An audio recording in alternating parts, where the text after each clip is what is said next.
ya algo estamos viendo. Yo ya le había explicado que son dos tipos de ensayos que se le hace.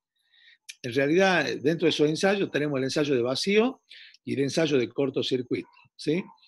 El ensayo de vacío era un ensayo que me permitía determinar la corriente de vacío y las pérdidas por histéresis y por parásitas. Y el ensayo de cortocircuito me permitía determinar las pérdidas en el cobre del transformador. Profe, Sí, dígame. en el transformador en real, en vacío, la FEN inducida 1 y la FEN inducida 2 siempre Sí. están atrasadas a 90 grados con respecto a la tensión aplicada. Claro, porque se están induciendo. Sí, con respecto a la FEM, ¿por qué? Porque son bobinas. ¿Te acordás cuando vos veías en Ah, electrotecnia? sí. Son bobinas, no son capacitores, digamos. Si bien hay capacidades involucradas entre los bobinados, todo, no la estamos considerando porque eh, la mayoría de nosotros los ingenieros no vamos a diseñar transformadores. Si te va por esa rama de diseño, seguramente vas a hacer un posgrado, una formación específica o la fábrica que vos trabajé ya tiene hecho todos los cálculos y todo y aprenderás en esa rama. Pero lo que nosotros buscamos es tener la teoría y la práctica para el desempeño profesional como ingeniero electricista y saber mínimamente qué pasa con un trafo y qué es lo que tenemos que hacer, cuáles son los ensayos, qué tenemos que tener en cuenta, y por lo menos un cálculo, un par de cálculos para que sepamos cómo trabaja, cómo funciona. Y creo que en estas últimas clases hemos aprendido bastante con respecto a la parte conceptual. No se olviden que yo busco... Profe, Sí, profe, disculpe, cuando hace el circuito equivalente, sí, lo que hace ahí en la parte del medio donde está la impedancia, a donde está el la circuito tanque, que es la parte de donde la está bobina y la resistencia en paralelo. claro, donde está claro, exactamente, está la resistencia la Ujú. resistencia y la bobina en paralelo. Ahí lo que Sí, hace, o sea, sí, reduce, digamos, el primario y el secundario a un claro, solo. lo que nosotros hacemos es reducir el primario y el secundario, ¿no es así? Y después llegamos a una solución, digámoslo nosotros los ingenieros, a donde buscamos que la relación de transformador N1 sobre N2 sea igual a 1. Y ese valor de aproximación que nosotros hacemos nos permite, en gran medida, hacer los cálculos para determinar las componentes de un equipo, ¿sí? Sin cometer grandes errores, no sé si me entienden, o sea, estamos bastante próximos a la realidad. ¿Estamos? Con ese circuito Ah, equivalente. de ahí se puede determinar lo ensayo, profe, ¿no? Claro, los ensayos en sí, ¿qué significa? Ya lo vamos a ver en la clase que viene. Yo lo que hago es dejarlo abierto acá al secundario, esto por lo tanto no existe, y toda la corriente I1 es la corriente I0, porque es la misma, ¿la ven? Considerando despreciable R1 y X de dispersión, directamente esta tensión U1 está aplicada acá, directamente en el circuito tanque. Entonces puedo sacar por las mediciones, puedo sacar estos valores de componentes del tráfico. Y en el ensayo en cortocircuito, lo que hago es, en vez de acá dejarlo abierto, le pongo un cable, lo cortocircuito, ¿me entienden? Entonces, al cortocircuitarlo, yo puedo despreciar esta rama central y solamente me queda esta resistencia y esta otra y estas dos bobinas. Queda un solo circuito acá. Pero eso ya lo vamos a ver bien en la clase que viene cuando se lo explique el tema de los ensayos. ¿Estamos de acuerdo? Ahora, Bien, profe. más o menos vamos a avanzar un poquitito porque para que veamos esto ya lo hemos visto, los problemas, bueno, ya ahí que ya lo he subido, lo van a poder repasar, digamos, para aprenderlo. Estamos de acuerdo que es lo que Prado está haciendo. Prado la está grabando para ver cómo se dibuja. ¿Estamos de acuerdo? Y de un poquito para ir teniendo en claro toda la parte circuital. Acá estoy avanzando un poquito con respecto a esto. Y bueno, ahora lo que vamos a ver, acá están todos cómo se han ido dibujando el diagrama fasorial. Y ahora tengo este problema que fíjense que es un transformador que tiene una potencia de 100 kVA. Cuando me dan kVA ya saben es potencia aparente, es S, ¿no? Frecuencia 60 Hz. Me dicen que el transformador tiene una 12.000 voltios en el lado de alta y 2.400 voltios en el lado de baja. Ahí me está dando indirectamente la relación de transformación ya. y suministra una potencia aparente nominal a la tensión nominal. Quiere decir que en el secundario tengo una tensión nominal y la carga es una carga inductiva, o sea que es más que nada bobinas, con un factor de potencia de 0,8 y me dice que determine la tensión, la corriente y el factor de potencia del primario. Entonces, de los ensayos de circuito abierto, o sea, de vacío, del lado de baja me dicen, fíjense, le aplican el tensión 2400 voltios, ve que tengo 2400 acá en el lado de baja. ¿Por qué se ensaya del lado de baja? Hay veces y no del lado de alta. Porque ustedes calculen en un laboratorio, en la tecnológica, ¿ustedes creen que podemos llegar a tener 12.000 voltios nosotros en la red? ¿Qué opinan? ¿Cuánto es lo máximo que podríamos llegar a tener en la facu de tensión? 380, 380, Ah, 380. entonces podemos poner un autotransformador, que de hecho lo vamos a hacer, y levantar la tensión, pero no vamos a llegar, podemos llegar a 400 voltios, no vamos a llegar, el trafo que nosotros tenemos ahí en la facu, un trafo chico, para que lo podamos ensayar, porque va a los fines didácticos, no sé si me entienden, a tratar de entender cómo se hacen los ensayos. Yo el ensayo lo puedo hacer por el lado de alto o por el lado de baja.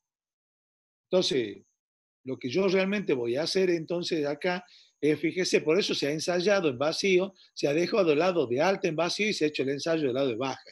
Y acá se ha obtenido las corrientes I sub 0, 1,5, 1,67, 1,87 y distintos valores de pérdida. Fíjense, con el batímetro ha medido la potencia de pérdida, que ustedes saben que cuando se hace el ensayo vacío, lo que estamos haciendo es determinar la pérdida en el hierro y la pérdida por histéresis y por parásita. ¿Estamos de acuerdo? Entonces, teniendo esta información, vamos a ver cómo resolvemos este problema. Vamos a ver cómo lo resolvemos. A este problema, lo primero que vamos a hacer es sacar los datos. Los datos los sacamos, le dan las dos valores de resistencia, las reactancias de dispersión, me dan la extensión del primario y del secundario, y por lo tanto de ahí automáticamente yo puedo dividir 12.000 en 2.400 y tengo K, A, M de T, como le quieran llamar. La relación de transformación del transformador es 5, o sea que es un transformador reductor, porque de 12.000 pasó a 2.400. Hasta ahí no hay duda, ¿verdad? Primer problema, lo primero que yo hago en cualquier ejercicio de cualquier situación problemática es sacar los valores, o sea, la información y los datos que me da el problema y lo pongo. Hasta ahí no hay problema. ¿Estamos de acuerdo? ¿Está claro? Bien, seguimos. Lo que vamos a hacer ahora, vamos a referir, ustedes saben que yo puedo referir para hacer los cálculos. Referir significa multiplicar por la relación de transformación o dividir por la relación de transformación. Ya vamos a ver dos ejercicios que yo lo pienso dar hoy.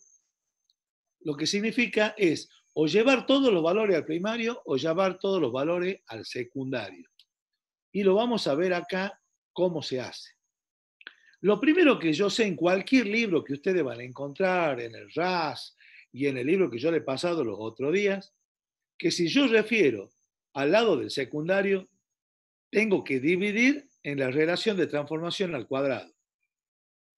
Si en cambio refiero del secundario al primario, tengo que multiplicar por la relación de transformación al cuadrado. Yo después más adelante en una transparencia acá le pongo los dos casos para que como algo didáctico para que ustedes lo tengan de referencia y lo vayan aprendiendo a la regla memotécnica de cómo se hace. En este caso, lo que yo como lo voy a referir al primario, sí, dígame. Una pregunta, la misma relación esa sería si es un transformador reductor o Sí, elevador.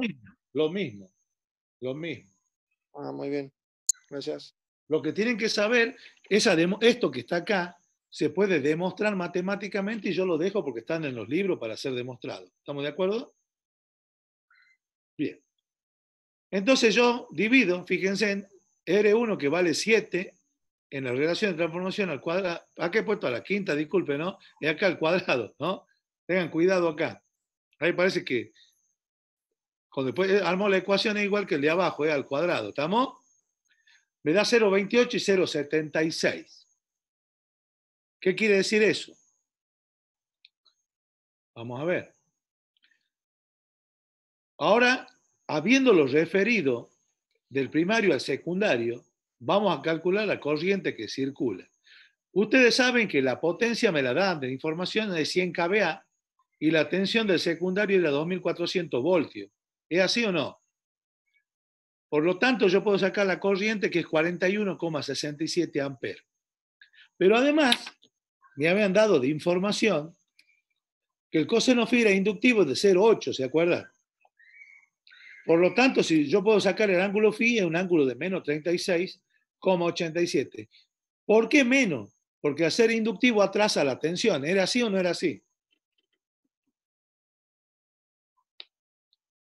¿Hasta ahí tienen dudas?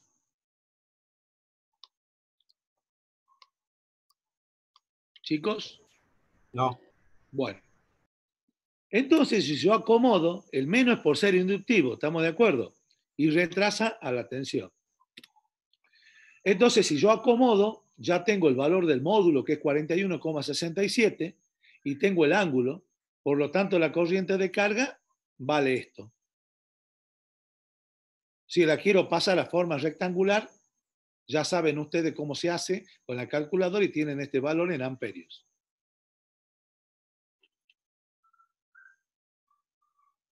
Calculemos las caídas de tensión entonces ahora en el secundario. En el secundario tengo una resistencia y una bobina. ¿Es así o no? Tengo la R2 y tengo la X de dispersión 2.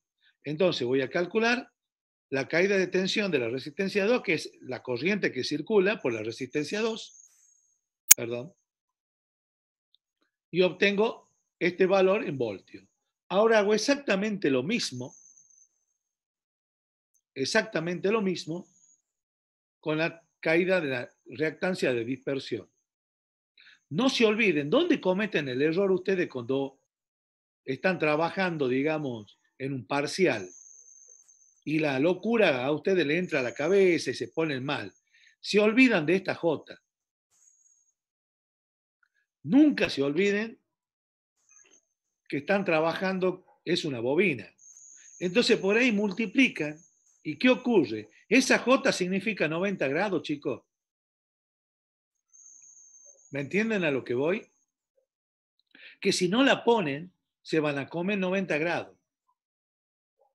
Entonces multiplico la corriente, que es lo que yo tengo acá, esta es la corriente, por la reactancia con el ángulo de 90 grados, y acá se suma.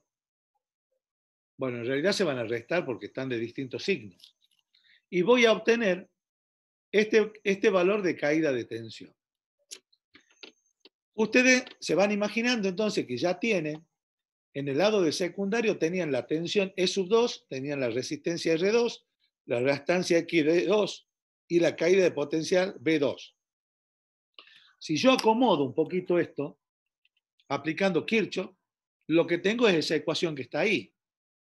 Es una ecuación en la segunda rama del transformador equivalente, del circuito de transformador equivalente. Si yo ahora sustituyo, porque tengo todos los valores, si acá hago distributiva, si acá aplico distributiva esta por esta y esta por esta, ya lo tengo acá calculado los valores. Por lo tanto, lo único que tengo que hacer es sustituir. Entonces sustituyo. Y este 2400 es el valor de B2. Sumando los complejos y sumando los reales, me queda de esta forma. Y por lo tanto, ya tengo E sub 2. Perdón, no, disculpen chicos. Ya tengo E sub 2. Hasta ahí, ¿alguna duda? Profe, si el problema fuera capacitiva la carga, entonces el ángulo sería positivo, el del enunciado. El cambio que va a tener. En vez de ser menos 36,87, va a ser más 36,87. ¿Me entendés cuál es la diferencia? O sea que lo que hay que tener en claro es qué es lo que estás resolviendo y qué es lo que tenés.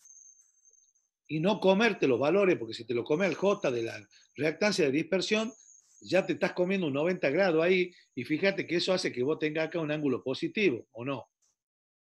Entonces, tenés que tener cuidado con ese cálculo. Ahora bien, interpolando, yo puedo sacar el valor de corriente I0. ¿Por qué interpolo? Porque no sé si se acuerdan la tabla que yo le he dado recién. Yo tenía que para 2400 tenía distintos valores de corriente.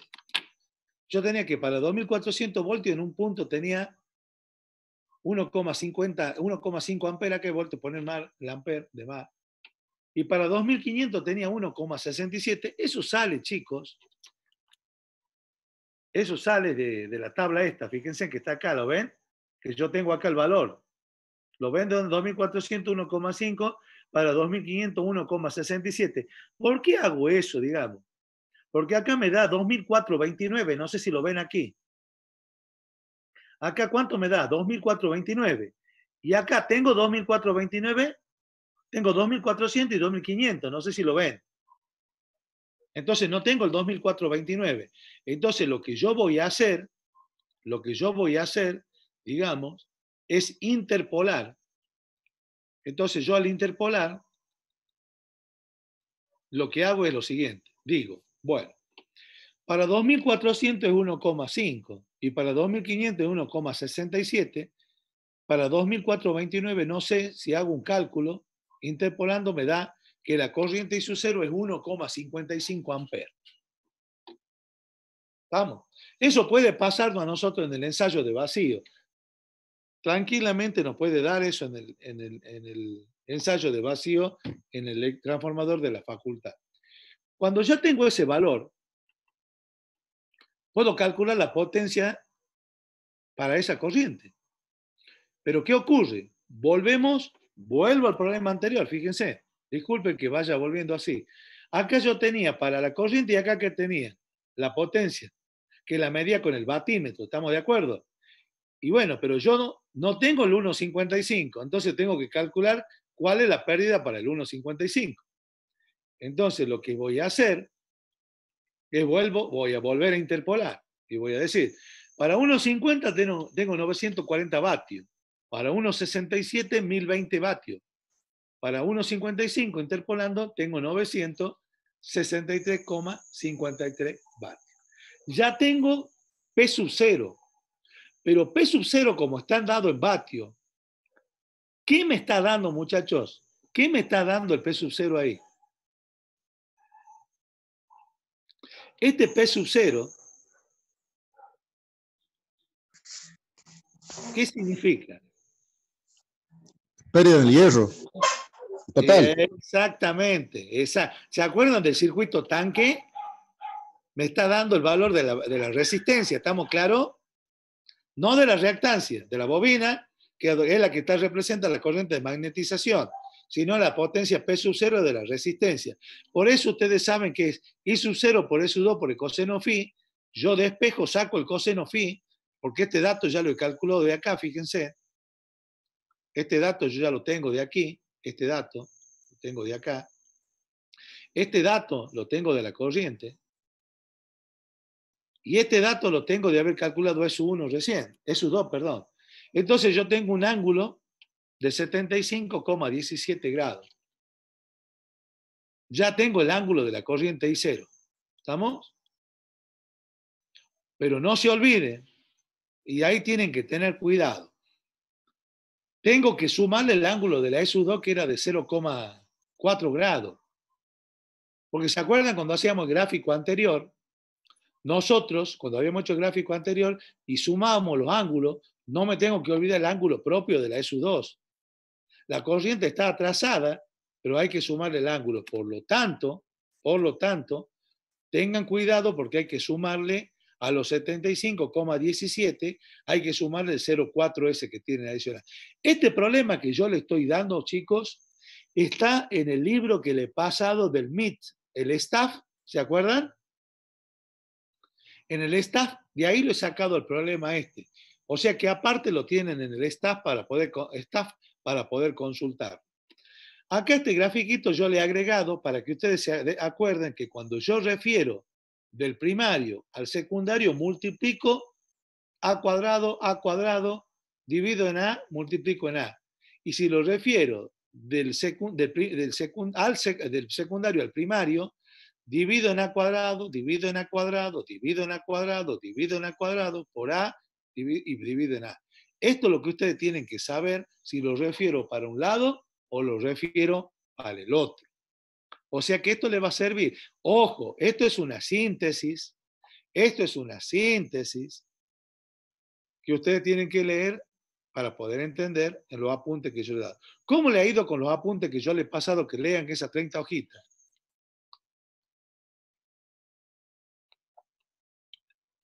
No escucho.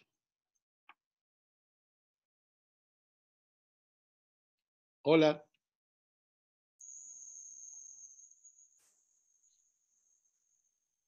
Bueno. Hola, ¿me escuchan todos? ¿Ah? Más o menos. Todavía no puedo terminar de leer. Bueno, pero hay que leerlo.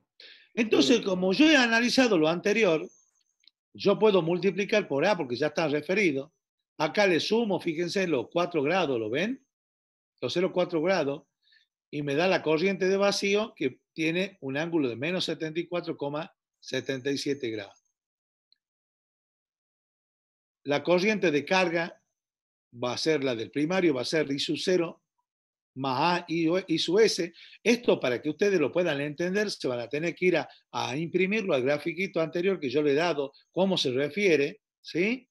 Sumando, tengo la corriente A sub I sub 1. ¿Esto de dónde lo saca? Si yo vuelvo al gráfico anterior a este, fíjense que acá la corriente del primario es multiplicado por A. No sé si lo ven aquí. ¿Lo ven acá? Es multiplicado por A. De ahí sale. Así que tengan cuidado con eso. Y podemos calcular la caída de tensión en el primario, entonces, en la resistencia del primario. Calculo la caída de tensión en la reactancia de dispersión del primario. Y vuelvo a aplicar Kirchhoff. Al aplicar Kirchhoff, tengo la caída de tensión del primario. Y como aplico el coseno phi de esto, tengo el factor de potencia del primario.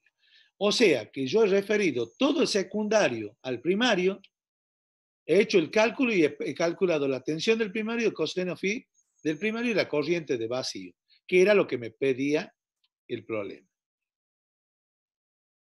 Yo le pido que traten de resolverlo ustedes al ejercicio, porque la única forma de aprender esto es tratar de resolverlo uno. Si ustedes lo copian o lo dan por asumido, no van a entender. Y los parciales son de esta forma. Son 3 problemas de esta característica, 2 problemas en 1 hora 20. Imagínense, chicos, que si ustedes no practican y no resuelven, va a ser difícil que lo puedan hacer. Así que lo dejo para que ustedes vean y lo resuelvan de nuevo. Antes de seguir avanzando, ¿alguna otra duda que puedan llegar a tener ahí? Fíjense que acá he aplicado Kirchhoff en el circuito primario, ¿no? Prado, Florencia Ríos. Estoy grabando, profe. Bueno, pero dígame, ¿qué pasa, Rubén? ¿Alguna duda? Quiero ver el gráfico vectorial, cómo queda el último. A ver cómo, o sea, todos los valores, a ver dónde están aplicados, ahí cómo queda al final. Ese no te lo he hecho, ese lo vas a tener que hacer vos. ¿Por qué lo vas a tener que hacer? Ahí se va a ver mejor, profe. Ahí se va a ver los ángulos, todo. Bueno, porque vos ya tenés todos los ángulos, lo único que tenés que hacer es dibujarlo. Solo te va a dar el diagrama. Porque vos tenés el valor, el módulo y el ángulo. Pero vos fijate. Claro, por eso, ahí hay que ponerlo. Vos fíjate que la corriente isocero daba 1,55, ¿no? ¿Sí? Sí. Mirá cuánto, sí. Mirá cuánto vale el potencial. Él tiene su ángulo. Fíjate la tensión 1, ¿cuánto vale? 12.290. Por eso siempre hay que aclarar que los gráficos que ustedes hacen vectoriales no están bien a escala, no sé si está claro.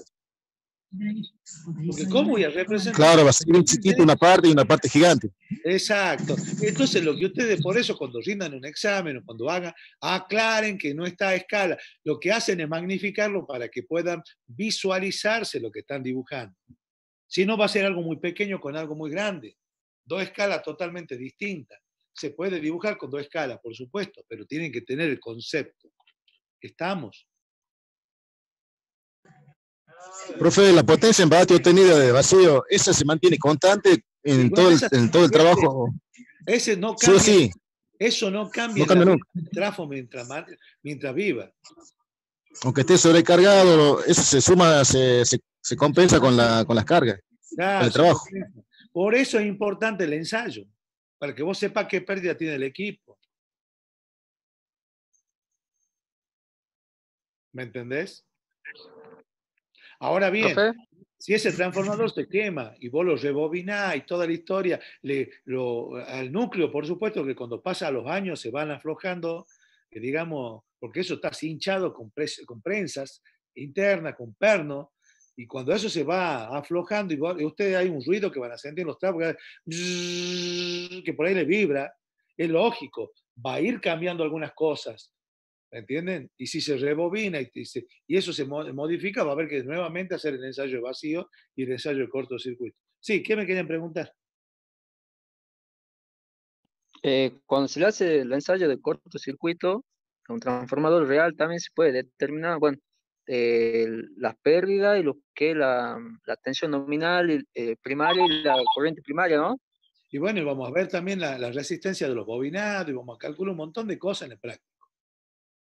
Ya cuando hagamos el práctico, cuando volvamos a clase, vamos a hacer ese práctico, van a ir al laboratorio, un mes por lo menos van a estar metidos en el laboratorio haciendo lunes y miércoles práctica con el auxiliar para que hagan todo lo que hemos visto, lo vayan comprobando de manera fehaciente. ¿Sí? Bueno, ahora voy a dar otro problema, pero este es un problema que es muy importante que lo vean, porque da un concepto que es... Ustedes se han preguntado muchas veces por qué se transmite en alta tensión.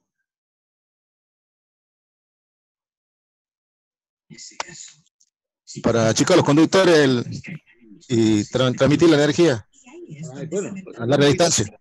No me has dicho nada, Prado. A ver, ¿por qué creen ustedes? Bueno, yo ahora les voy a dar un problema para que veamos por qué. ¿Estamos de acuerdo? Y vamos a ver la importancia de los transformadores. Para bajar la corriente. ¿Para bajar qué? La corriente. La corriente, profe. Sección del conductor, profe. El I por B. Aumento el B para que achique el I y transmitir la misma potencia. Bueno, larga distancia. Veamos. Ahí le doy yo un problema. ¿Sí? Hay dos circuitos acá. Fíjense que hay un circuito que no tiene transformadores. Y este es el mismo ejemplo, pero se le ha puesto un transformador 1 y un transformador 2. ¿Se acuerda cuando habíamos hecho los valores de por unidad? ¿Sí? Sí, profe. Bueno, acá ya lo voy a corregir, porque se ve que cuando he cambiado el tipo de letra, acá me ha cambiado, ven acá que me ha cambiado los valores, pero lo importante es que usted de acá me ha puesto un 1 y en realidad acá es 4 más J3. Fíjense que esta parte que ustedes ven acá, esta resistencia y esta bobina, no le he puesto un capacitor porque en realidad también es capacitivo. Esto significa la línea de transmisión. ¿Estamos? Esta es un generador y acá está la carga. Y vamos a calcular, fíjense, en un sistema de potencia, como se describe en la figura 26A, que es esta, la cual se verá, dice que hay un voltaje, y quiere que calculemos la pérdida en la línea y cuál es la tensión acá, la B de carga, la B2. Hagamos el cálculo. Mira, ahí me ha salido, no, me he olvidado de... Bueno, fíjense, vamos a resolver, olvídense de lo que está con rojo. Ustedes van a ver que, de acuerdo a esto, la corriente del generador es la misma corriente de la línea y es la misma corriente de la carga. ¿Hasta ahí estamos de acuerdo o no estamos de acuerdo con eso? Chicos, si se corta, vamos a volver a entrar para que lo terminemos el problema. ¿Estamos de acuerdo?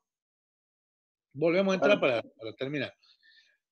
Ven acá que la corriente IG es la misma corriente I de línea y es lo mismo que la corriente de carga. ¿Es así o no es así? ¿Es un circuito en serie esto o no? Bueno. Sí. Entonces, yo lo único que he hecho es decir que como son iguales, la voy a llamar I. Entonces yo sumo 0,18 más 0,24 más 4 y más 3. ¿Por qué? Porque sumo todo lo que está en serie. Y la corriente es tensión sobre la Z equivalente, ¿o no es así?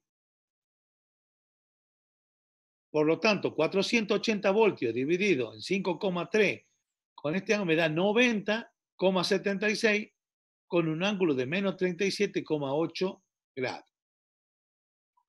Entonces podemos calcular la tensión 2. ¿Cómo la calculo? Y aplicando la ley de Ohm, corriente por resistencia. Y me da el valor de la tensión 2, fíjense, 453,8 con un ángulo de menos 0,91 grados. ¿Cómo calculo ahora entonces la pérdida en la línea? I cuadrado por R. Multiplico la corriente que tengo acá, que es 90,76, me olvido del ángulo en este caso, al cuadrado por la resistencia que era 0,18, y tengo que la línea me está consumiendo 1482,73 vatios. ¿Está claro hasta ahí o no? Sí, profe. Bien. Ahora vamos a resolverlo al problema, pero poniendo los transformadores. Vamos a ir al caso B. ¿Estamos de acuerdo? Vamos a ir al caso B. Vamos al caso B. Ahora vamos a poner los dos trafos. Y primero tenemos que eliminar el transformador 1. Perdón, el 2. ¿Por qué? Vamos a referir la carga a la línea. Y como yo le he enseñado, tengo que multiplicar por la relación de transformación al cuadrado. ¿Se acuerdan? Referir de la carga a la línea, siempre que me voy hacia la izquierda, multiplico por A o A cuadrado. Y cuando me voy hacia la derecha, divido. ¿Estamos? Entonces, si yo refiero, ustedes si se acuerdan, ya se va a cortar. Cuando se corte, volvemos a entrar. ¿Estamos de acuerdo? Antes de seguir avanzando, vamos a esperar que se consuma el tiempo. Así volvemos a entrar. ¿Estamos de acuerdo? ¿Alguna duda? Hasta acá lo están viendo al circuito ustedes, ¿no? ¿Ha entrado Prado o no?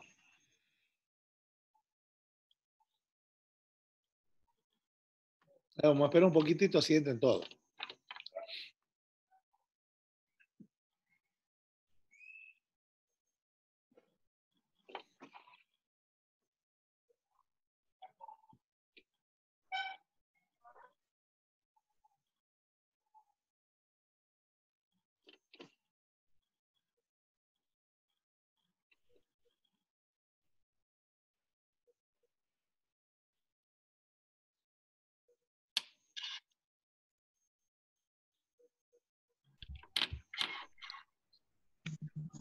Profe, estoy grabando en la PC de escritorio y estoy con el celular aparte para poder conversar si no se acopla el audio. Bueno, sí, porque si no, vos me vas a hacer famoso, Prado.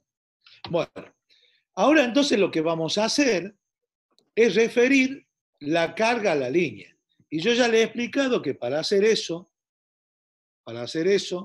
lo que vamos a hacer, la Z' de carga va a ser la relación de transformación al cuadrado por la Z de carga. Como la relación de transformador es N2 sobre N1, fíjense en ahí le he hecho el dibujito. Fíjense que acá el N1 es 10 y el N2 ¿cuánto vale? 1. Entonces, es 10 sobre 1. ¿Está claro lo que...? Esto por favor tengan cuidado. Entonces yo pongo 10 sobre 1 por la carga, que es 4 más J3. 100 y me queda este valor de Z'. Lo que yo he hecho es sacarlo al transformador. Directamente a esto lo he acoplado a la línea como estaba en el ejercicio anterior. ¿Se acuerdan? Como estaba en el ejercicio anterior. Sigo. Ahora me voy para el lado izquierdo. Me estoy yendo para el lado izquierdo. Voy a sacar la Z equivalente. Tengo 0,18 J024 más 400 más J300. Si hago la suma de todo esto, me queda 400,18 más 300,24. Esto es J. Acá es J. Ya lo corrijo, denme un minutito. Acá, por favor, es J. Es para que no tengamos errores después. Tengan cuidado cuando lo vayan a ver, porque yo ya le he subido con el error que no me he dado cuenta. Así que tengan cuidado. Entonces, ahora nos seguimos viniendo hacia la izquierda. Ahora, ¿qué tengo que hacer cuando me vengo más hacia el generador? ¿Qué tengo que hacer ahora?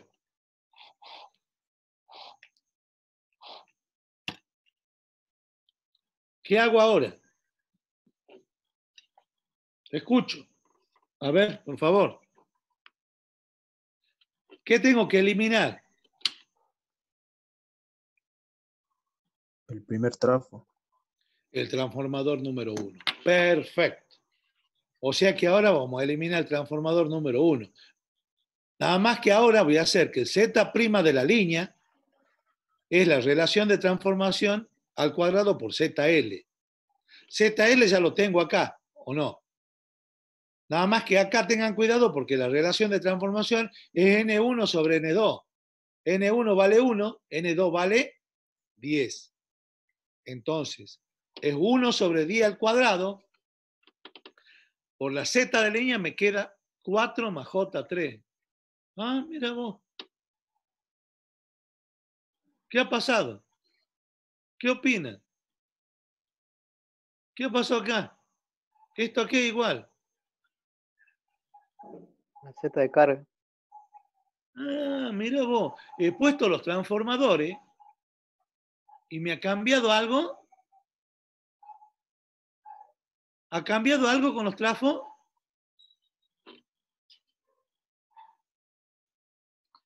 ¿Esto no es lo mismo que esto?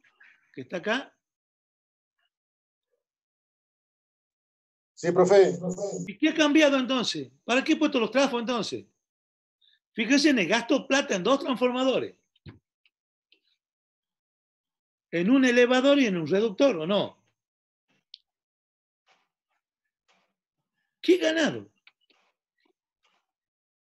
Bueno, veamos qué he ganado. Transporte de potencia. Veamos qué hemos ganado. Veamos. Entonces, la corriente que circula por el generador va a ser 480 con 0 grados dividido en 4 más J3. O sea que la corriente es 95,94 con un ángulo de menos 36,87 amperios. Hasta ahí estamos, ¿no es así? O sea que yo he eliminado los transformadores y me he ido viniendo hacia la izquierda, hacia el generador, y he sacado la corriente del generador. Como en el problema anterior. El problema anterior he calculado la corriente del primario. Bueno, a ver, veamos qué pasa ahora. Ahora tendría que calcular, ahora tengo que calcular las pérdidas y la tensión. La pérdida de la línea y tengo que calcular la tensión 2 de la carga, ¿se acuerdan? Y bueno, veamos. ¿Qué voy a hacer entonces? Veamos qué voy a hacer. Nos vamos volviendo hacia la línea ahora. Ustedes saben que los amperes vuelta del primario tienen que ser igual a los amperes vuelta del secundario, ¿o no es así? Entonces tengo N1 por la corriente de generador igual a N2 por la corriente de la línea. Despejo la corriente de la línea, 1 sobre 10, 95,94, me da que la corriente que circula por la línea, perdón, es de 9,59 con un ángulo de menos 36. No he hecho más nada. O sea, sigo, todavía no veo nada. Estamos viendo que nos estamos volviendo. Con ese valor de corriente, hacemos lo mismo para la corriente de la carga. Yo sé que los amperes vuelta del primario tienen que ser igual a los amperes vuelta del secundario. Despejo la corriente de carga, es 10 sobre 1 porque ahora estoy en el trafo 2. Y fíjense que la corriente vuelve a ser la misma corriente que yo tenía en el generador. ¿O no la ven ahí ustedes? 95,94. Perfecto. O sea que la corriente del generador Es la misma corriente que tengo circulando por la corriente de carga. Pero todavía sigo sin ver cuál es la importancia entonces de los transformadores en una línea de transmisión. Bueno, vamos a calcular entonces la tensión de la carga. La tensión de la carga por la ley de Ohm es la corriente de carga por Z de carga. 95,94 con el ángulo de menos 36 por 4 más J3. A ver, ¿qué me da eso, che? Veamos. 479,7 con un ángulo de menos 0,009 grados. ¡Eps! ¡Qué bueno, che! ¿Qué opinan? ¿Qué ven? ¿Por qué menos, profe, el ángulo? ¿El ángulo es prácticamente cero como si fuese el generador o no? Ah, mirá vos. Y la tensión es 479. Bueno, a ver, calculemos la pérdida en la resistencia de la línea. Es I cuadrado por la resistencia. Me da 16,6 vatios. A ver, comparemos. La pérdida en el primer circuito sin los transformadores, la línea me consumía 1482,73 vatios. Y ahora, ¿cuánto me consume? ¿Cuánto me consume? 16,6. ¡Epa! Mira vos, he puesto los trafos y tengo menos consumo, menos pérdida en la línea. ¿Van entendiendo? Muy bien. ¿Y la tensión B2 cuánto era al principio? 453, ¿no? Y cuando he puesto los trafos... Ah, mirá vos. Al tener menos pérdida en la línea, tengo la tensión que tiene el generador, prácticamente la tengo en la carga. 479, y antes, ¿cuánto tenía? 453, ¿o no? Ah, qué importante entonces. Quiere decir que los transformadores me generan menos pérdida en la línea al elevarla y transmitir en alta tensión y después reducirla y tengo prácticamente, no tengo, se comportaría como algo ideal. Eso... Profe, ¿ahí no estaría un poco alta la tensión, por ejemplo, en la tensión de la carga? ¿O está bien ahí? No, lo que yo tengo que garantizar que si yo genero 480, tengo que tener 480. Fíjate que yo genero 480 y sin los transformadores tengo 453. ¿Me entendés? Sí.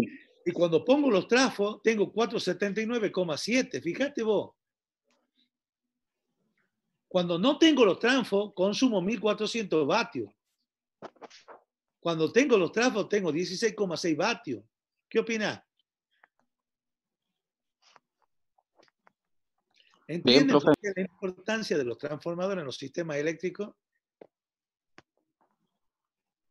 O sea que me permite, al elevar la potencia, la tensión, me permite disminuir las pérdidas y llegar con la misma potencia prácticamente al distribuidor. Fíjense en el ángulo. Acá tiene un ángulo de ¿cuánto? De 0,91 y acá ¿cuánto prácticamente?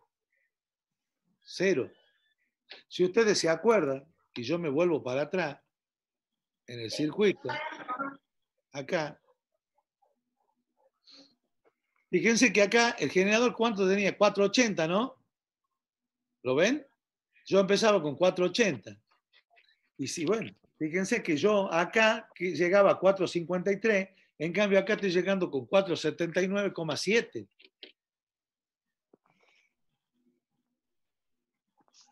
Esa es la importancia de los transformadores en los sistemas eléctricos. ¿Me entienden?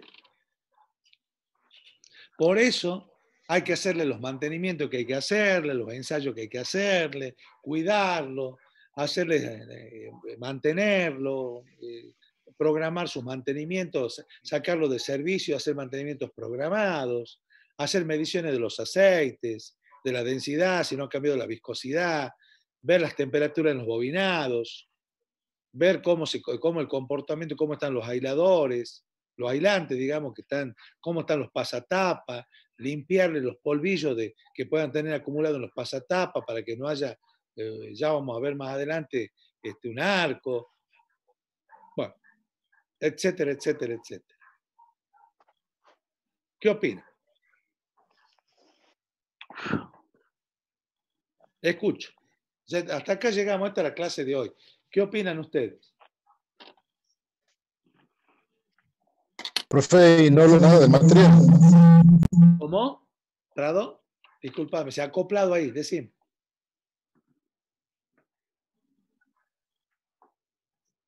Prado. Sí, por eso me tengo que alejar, profe, para Sí, decime. poder hablar. Ahí tiene pérdida de 17 vatios en la línea. Claro. Con esa potencia puedo calcular la sección de conductor. Sí, normalmente en las líneas de transmisión de energía eléctrica, en las líneas de 132 kilovolts, la sección del conductor es más o menos de 300 milímetros cuadrados, depende. También tenemos secciones de 150 milímetros cuadrados, pero son las líneas más viejas de sección del conductor. Los conductores en la línea de transmisión tienen un alma de acero, ya que la corriente eléctrica circula por el perímetro del conductor y no por el centro. ¿No? O sea, hay una distribución de la densidad de corriente. Densidad de corriente, si ustedes se acuerdan cuando han estudiado, era la corriente por unidad de área. La distribución en alta tensión se llama efecto skin, efecto piel, y en alta tensión, como es de aluminio, el conductor y los vanos se llama distancia entre una torre y otra torre, que en la jerga eléctrica se llaman piquetes, ¿sí? Están en un promedio de 280 a 300 metros, un poste de otro. Estoy hablando en línea de 132 kilovolts. Si fuese totalmente de aluminio el conductor, no lo podría traccionar para colgarlo en las torres, en las ménsulas, porque al ser de aluminio se estiraría y se alargaría, porque es blando. Entonces, ¿qué hace? Se le coloca un alma de acero y está rodeado por el aluminio.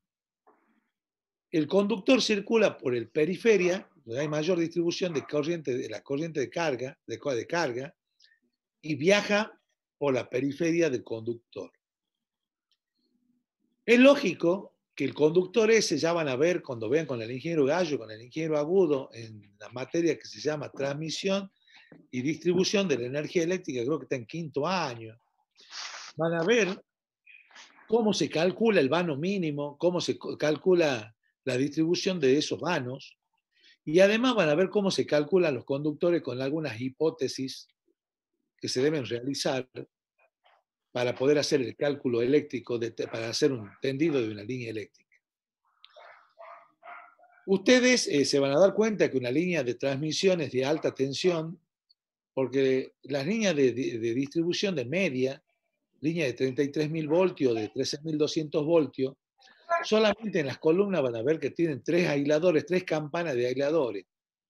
En cambio, en la línea de transmisión de 132.000, llegan a tener entre 9 y 11 aisladores de acuerdo al tipo de retención o sujeción que tenga. Ya van a ver qué es eso más adelante, no lo quiero confundir. Entonces, cuando ustedes cuenten el número de campanas en las líneas, en las torres, cuando más campanas tiene, digamos, es porque es de más alta tensión la línea.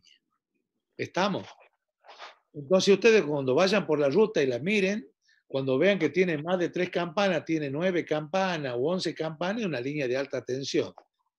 Cuando vean 3 campanitas, están hablando de aisladores, ¿no? Campanas de aisladores, me refiero, que son de porcelana, puede ser de vidrio, o puede ser de orgánicos, van a ver que son de líneas que corresponden a líneas de distribución. Vendría a ser para EDET. En este caso, en Tucumán. Entonces, y tienen un alma de acero para que lo permita colgarlo y traccionarlo, porque según las normas de la Asociación Electrotécnica Argentina y del Ente Regulador de Energía, los conductores, de acuerdo a la zona por la cual circulan, tienen que tener una altura con respecto al suelo. ¿Para qué? Porque si van por el campo, que es una línea rural, una persona, un tractorista, si hay cultivo, no pase por bajo una línea y se electrocute. O si esa línea atraviesa una ruta nacional, van a ver que debe tener 9 metros de altura como mínimo. Pero tampoco se tienen que olvidar que una línea de transmisión, una línea eléctrica, cuando circula una corriente eléctrica que va a cambiar según el horario del día, porque la demanda de los consumidores cambia, si hace mucho calor seguramente van a prender más aire acondicionado, por lo tanto la demanda va a ser más. Todo cable por el cual circula una corriente eléctrica tiene calentamiento, por lo tanto se va a tender a dilatar. Y cuando un cable se dilata, se va a acercar un poco más a la Tierra. Y ese acercamiento, o esa flecha, que se llama flecha, porque en realidad ustedes van a ver que un cable colgado entre dos columnas es una parábola, que ustedes la han visto, en álgebra, ¿sí? Esa parábola tiene una flecha máxima y cuando se hace el diseño de una línea se tiene que tener cuidado porque se tiene que calcular para una temperatura máxima para que no baje esa línea lo suficiente como para que quede cerca del suelo y esa corriente eléctrica por alguna persona o alguien que pudiera circular por abajo se venza la resistencia del aire, se llama resistencia disruptiva, y genera un arco y circula ese arco por la persona y la puede matar, porque el arco eléctrico genera calor, ioniza el aire, circula corriente eléctrica y eso hace que, digamos, una persona se puede electrocutar. No sé si le queda un poco claro. Estamos avanzando sobre un montón de cosas. Sí, dígame. Disculpe, la flecha era la línea, la horizontal con respecto a la parte, digamos, la curva del tendido, ¿que no? Claro, vos tenés que calcular la parábola como que entre las columnas hay una línea imaginaria entre dos columnas de las mismas ménsulas, una línea horizontal imaginaria. La parábola, cuando tiene el vértice máximo, se llama flecha a la distancia entre el vértice máximo de la parábola y esa línea horizontal. ¿Estamos? O sea, si yo te la dibujo a la parábola, sí, acá te la voy a dibujar. Disculpen, porque si yo tengo acá una columna y acá tengo otra columna, yo acá tengo una línea imaginaria, ¿sí? Que es la horizontal, y si hay un calentamiento entre el conductor, esto va a ser así. Esta distancia es la que se llama flecha. Y esta distancia, desde aquí hasta el suelo, la tierra, es lo que se llama la altura. Esa altura va a depender por dónde va la línea, tiene que respetarse. Si es una línea rural, si va por la ruta, va por la calle, va por el campo, todo eso lo van a calcular ustedes cuando cursen la materia esta en quinto año. Pero ¿qué han descubierto? Que acá hay que tener cuidado porque esta línea tiene una resistencia, tiene una bobina, pero además, con respecto al suelo, tiene un efecto capacitivo. O sea que es un capacitor esto. Por eso, por esta línea de alta tensión, circula un vector de Poynting que yo les he explicado que es el campo eléctrico y circula el campo magnético. Es energía. Esto es un campo B. Esto es energía. Estos son vectores. El producto vectorial de esto, a 90 grados, está lo que se llama el vector de Poynting, que es vatio, también es un vector, sobre metro cuadrado. Ahora bien, esto es lo que ustedes conocen, esto es lo que ustedes conocen como campo electromagnético y es lo que la gente dice que genera cáncer. Así. ¿Estamos? Y el efecto capacitivo, si ustedes se acuerdan de las ecuaciones de Maxwell, acá hay una corriente que se llama corriente de desplazamiento. Acá hay campo eléctrico hacia abajo, porque la Tierra está a 0 voltios y la línea está a un potencial. Y como hay diferencia de potencial, hay circulación de corriente. Por eso cuando ustedes ven en las películas, ahí en Discovery Channel, en alguna serie de esta, que yo levanto un tubo fluorescente, el tubo fluorescente se prende. Y se prende porque hay una corriente de desplazamiento que circula.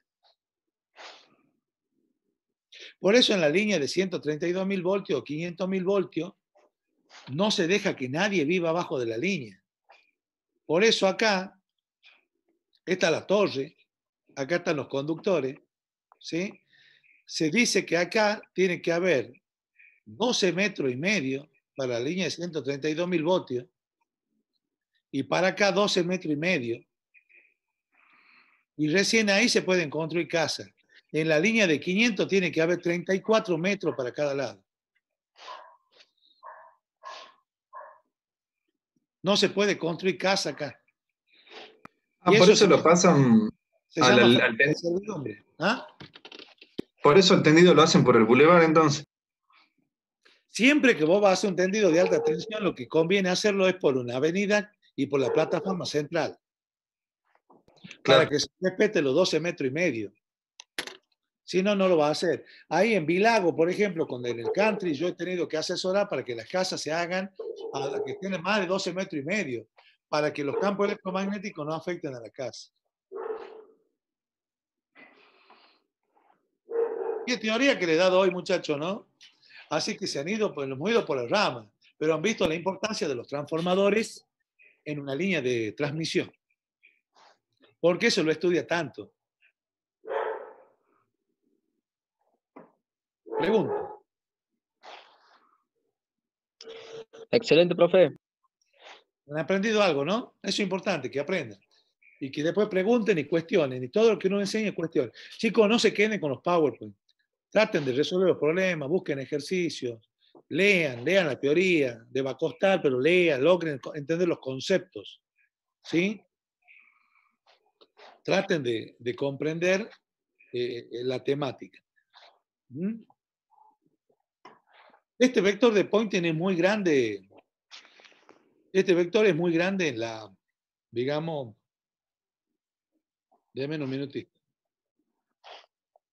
Este vector de Poynting en la línea de telecomunicaciones es muy grande. Y hay que tener cuidado, uno no se puede subir una torre, por ejemplo, de telecomunicaciones porque eso está en el orden de los microondas y te puede cocinar.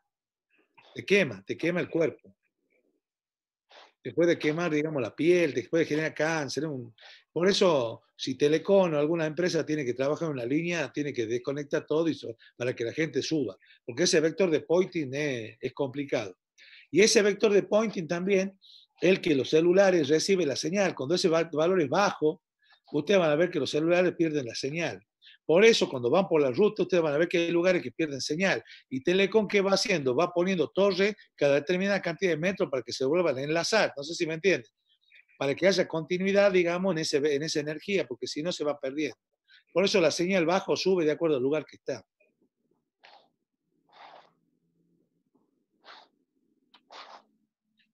Escucha. Profe, ¿y por qué baja la energía? Y la energía baja porque no te olvides que la energía viaja y va interactuando. Y a medida que se va alejando, la energía va interactuando y va disminuyendo. ¿O no? ¿Sí?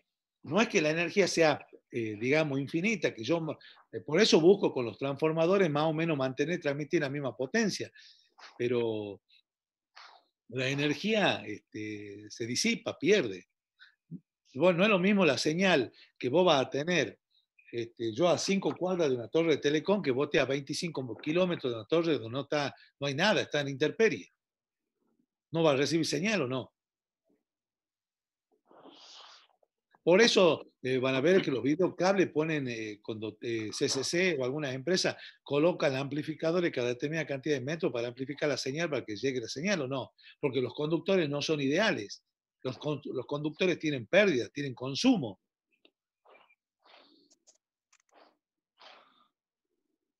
Por supuesto. ¿Y qué consume en el aire? Y en el humo, ¿qué tenés en el aire vos?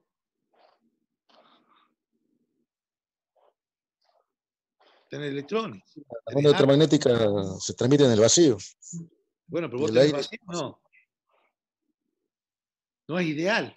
El sistema, el aire tiene resistencia o no tiene resistencia. Tiene resistencia. La energía, yo cuando transmito una determinada energía, el amplificador te da un determinado alcance o no.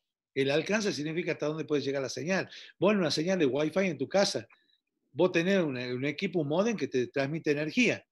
El módem está transmitiéndote energía.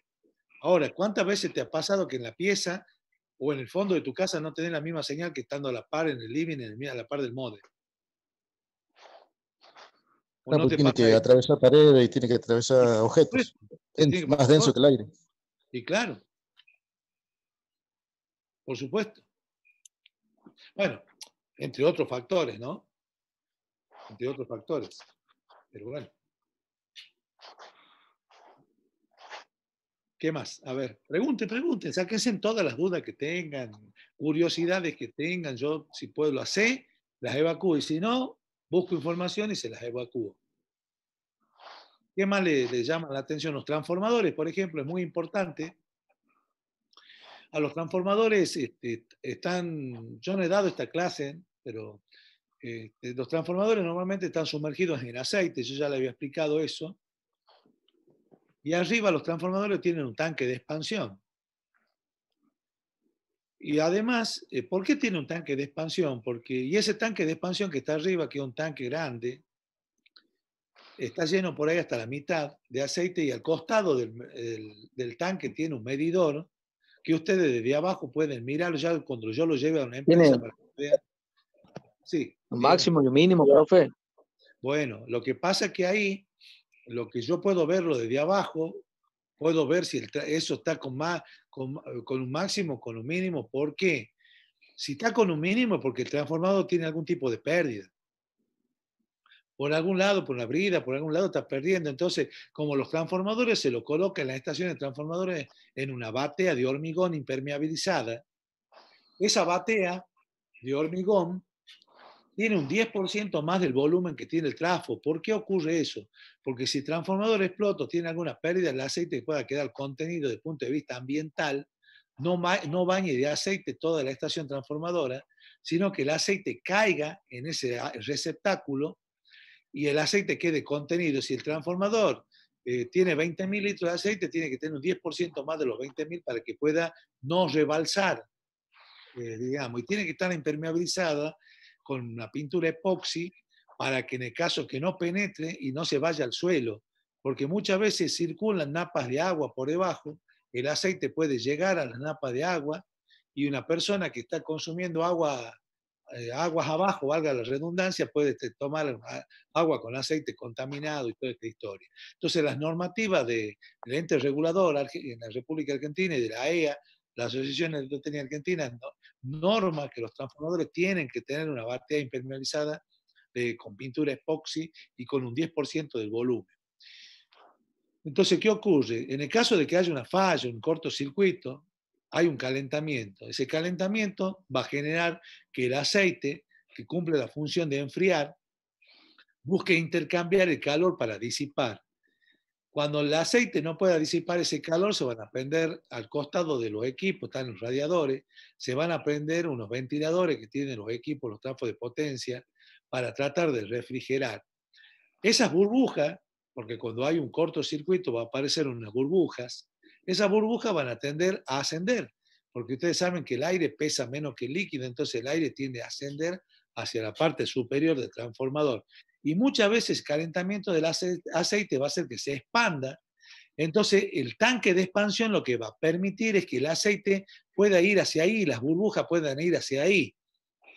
Entonces si llegase a querer explotar, por el calentamiento, ese burbujeo, esa cantidad de gases, lo que tiene el transformador es que ese tanque de expansión tiene un caño, un tubo, que va hacia el costado y va dirigido hacia la batea.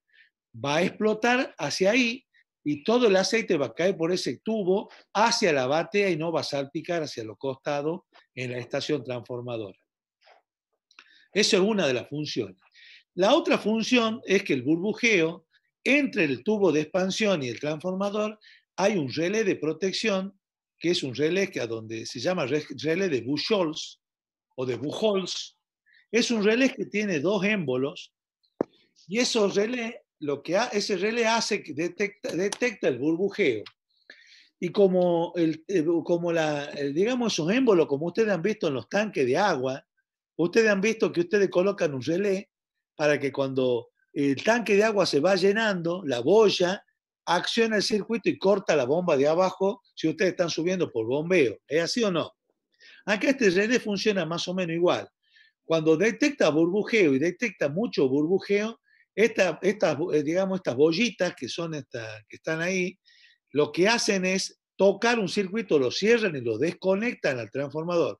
La primer burbujeo que pueden detectar puede ser alarma, puede hacer sonar una chicharra para que advierta. ¿Lo abren todos los niveles, profe? Lo abre, lo desconecta totalmente del circuito para que la falla, si es que existe, deja de quedar energizado el transformador. Lo desenergiza totalmente para que la falla se corte, no sé si me entienden. La macana, ¿cuándo ocurre? Cuando el transformador ya se prendió fuego.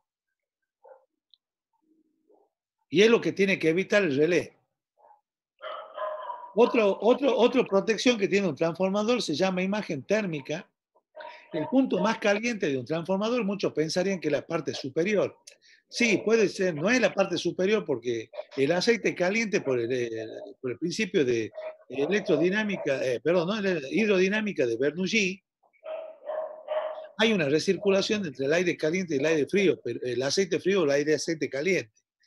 El punto más caliente de un trafo se da en el medio de los bobinados, a donde está la entrecara entre el bobinado primario y secundario. Y ahí hay una sonda que representa una imagen térmica que son tres relojes que pueden tener un mismo transformador en cada uno de los bobinados, porque los transformadores son trifásicos, ¿sí? Están conectados en cada una de las columnas, y eso lo que hace es medir la temperatura en forma permanente en el centro del bobinado. Y eso cuando la temperatura supera los 105 grados, que se llama la temperatura crítica para el aceite, hace sonar una alarma y automáticamente también lo desengancha el transformador para que no se queme. Todo eso yo lo voy a hacer cuando vayamos a visitar la estación transformadora. Sí. Cuando hay un desenganche o un enganche de un trafo de 12.000 voltios, ¿qué produce? ¿Transitorio en la línea? ¿Produce transitorio peligroso ahí? ¿Puede quemar equipo en los domicilios? No, sí, a veces puede, pero los trafos normalmente están lejos. El problema que se da es cuando hay una falla en la línea. Cuando en la línea de transmisión hay una falla, una descarga eléctrica, sí puede haber un transitorio que se dé hacia adentro. El transformador no, porque cuando vos entras a una estación transformadora, tiene un descargador, tiene seccionador y tiene interruptores, que cuando detectan un frente de onda que viaja por la línea, eso ya lo van a ver también en línea de transmisión, automáticamente los descargadores descargan la falla a tierra. Ese frente de onda lo descargan a tierra. No lo dejan llegar al transformador que vale $1 millón. ¿Me entendés? Entonces no lo dejan llegar. Pero el transformador cuando entra en servicio, cuando corta, deja de funcionar por un problema, produce un arco y un transitorio en la red domiciliaria. No, porque no el transformador de Trasnoa. Puede generarte una falla el transformador de distribución que tiene dentro. Por eso me refiero. Cuando el transformador te puede generar una falla y te lo mete, si se te lo cierra por el neutro, porque es estrella triángulo, el estrella que está conectado para tener 220, se te puede cerrar por el centro por el neutro de la casa y ahí puede tener una falla. Pero eso ya más para heredar, es para distribución. Mi parte de especialización es alta tensión, como verán, pero y bueno, la parte de transformadores para que, no sé si, creo que le he dado mucha, Bueno, se está por cortar ya. Creo que ha sido linda la clase, ¿no? Hemos aprendido y hemos repasado un montón de cosas. ¿Mm? Muchas gracias, profe. Que tengan buenas noches, chicos, y que hayan disfrutado la clase. Gracias, Muy profe. buenas Hasta luego. gracias, profe. Gracias, profe. Hasta luego. Nos vemos, hasta luego.